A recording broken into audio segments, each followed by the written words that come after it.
बहुत समय पहले की बात है। एक महाज्ञानी पंडित हिमालय की पहाड़ियों में कहीं रहते थे।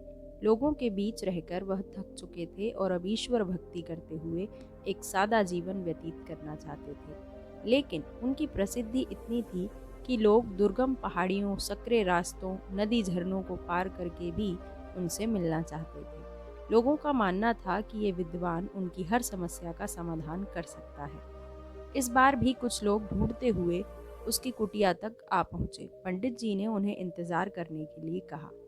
3 दिन बीत गए। अब और भी कई लोग वहां पहुंच गए।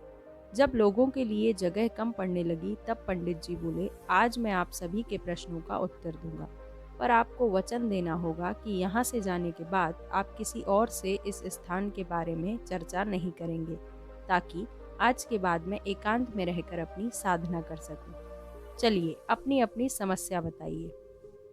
यह सुनते ही किसी ने अपनी परेशानी बतानी शुरू की, लेकिन वह अभी कुछ शब्द ही बोल पाया था कि बीच में किसी और ने अपनी बात कहनी शुरू कर दी।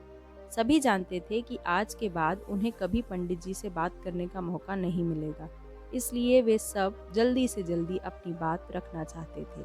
कुछ ही देर में वहां का दृश्य एक बाजार जैसा हो गया और अंत में पंडित जी को चीख कर ये बोलना पड़ा कि कृपया शांत हो जाइए, अपनी अपनी समस्या एक पर्चे पर लिखकर मुझे दीजिए। सभी ने अपनी अपनी समस्याएं लिखकर आगे बढ़ा दी। पंडित जी ने सारे पर्चे लिए और उन्हें एक टोकरी में डालकर मिला दिया और बोले, इस टोकरी को एक दूसरे को पास कीजिए। हर व्यक्ति एक पर्ची उठाएगा और उसे पढ़ेगा। उसके बाद उसे निर्णय लेना होगा कि क्या वो अपनी समस्या को इस समस्या के साथ बदलना चाहता है। हर व्यक्ति एक पर्चा उठाता, उसे पढ़ता और सहम सा जाता। एक एक करके सभी ने पर्चियां देख ली, पर कोई भी अपनी समस्या के बदले किसी और की समस्या लेने को तैयार नहीं हुआ। सबका यही सोचना था कि उनकी अपनी समस्या चाहे कितनी ही बड़ी क्यों ना हो, बाकी लोगों की समस्या जितनी गंभीर नहीं है। 2 घंटे बाद सभी अपनी अपनी पर्ची हाथ में लिए लौटने लगे। वे खुश थे कि उनकी समस्या उतनी बड़ी भी नहीं है जितना कि वे सोचते हैं।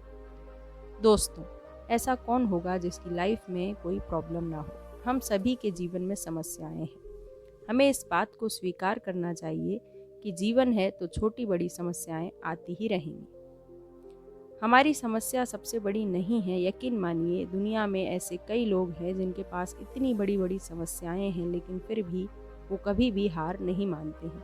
इसलिए ईश्वर ने जो कुछ भी हमें दिया है उसके लिए हमेशा आभारी